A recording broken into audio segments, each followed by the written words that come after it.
নমস্কার বন্ধুরা। দোস্ত আজকে আমরা বানাবো মটন মশলা। আপনারা দেখতে পাচ্ছেন আমি যা যা নিচ্ছি বন্ধুরা, আপনারা ভালো করে দেখেন।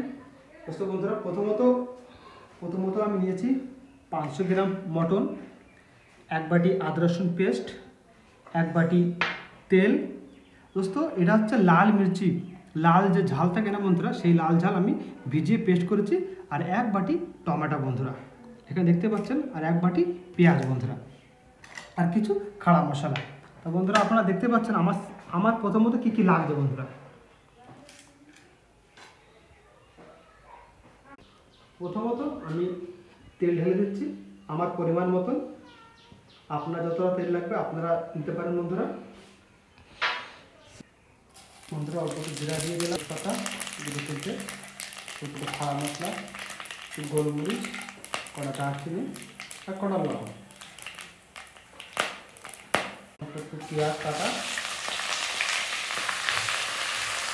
একটু ব্রাউন হয়ে গেলে আপনারা দেখতে পাচ্ছেন। ব্রাউন হয়ে গেলে বন্ধুরা আমি একটু টমেটো পেস্ট করে রেখেছি, আপনারা দেখতে পাচ্ছেন। টমেটো পেস্টটা আমি পুরোটা দিয়ে দিই।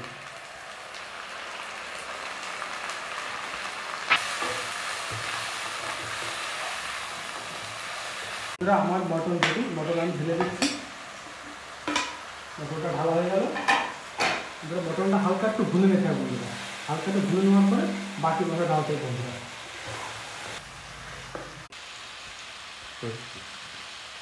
একটু লবণ দিয়ে দিলাম। লবণ দিলে কী হবে, যে তাড়াতাড়ি পেকে যাবে। লবণ বা তাড়াতাড়ি, কারণ মটনটা ভরি টাইম লাগে, আপনারা জানেন সবাই। মটন লবণটা দিলে তাড়াতাড়ি এটা পেকে যাবে। তার মশলা দেওয়ার আগে আমার মতে লবণটা খুবই ইম্পর্টেন্ট। তারপরে আপনি মশলা দেবেন, মশলা কিছু দেওয়ার কোনো প্রয়োজন নেই। তারপরে আপনি আরামসে কষিয়ে তারপরে আপনি জল দিতে পারেন হালকা। তো এটা আপনি কিছুক্ষণ ঢেকে রাখি।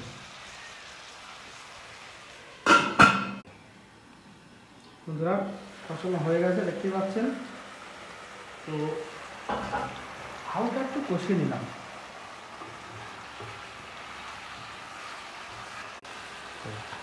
হালকা একটু জিরে পাউডার, একটু আখা হাতে বাটা ধনে,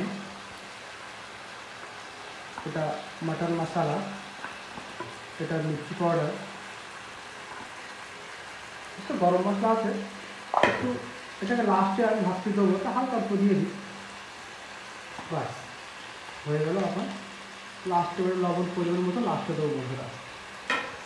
আর বন্ধুরা আমি আগেই বলেছিলাম হাতে বাটা যে মির্চি ছিল, আমার শুকনো লঙ্কা বাটা ছিল, সেই বাটা শুকনো লঙ্কা আমার এত লাগবে না, আমি করেছি। আমি ফ্রিজে স্টোর করতে পারবো, এটা পরে ইউজ করবো বন্ধুরা। এটাকে হালকাভাবে এটা আস্তে আস্তে ভেঙে করতে হচ্ছে ম্যাগনেট। দেখবেন কি সুন্দর একটা কালার আসে।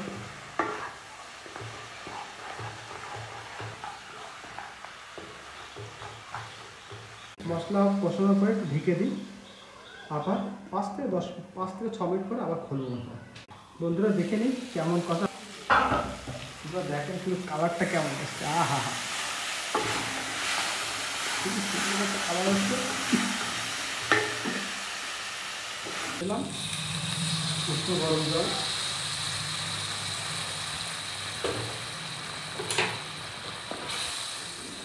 হালকা একটু ধনে পাতা,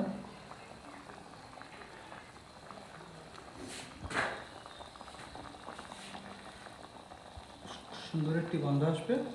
ব্যাস, ওইটা আবার আরামসে ফুটো করবে।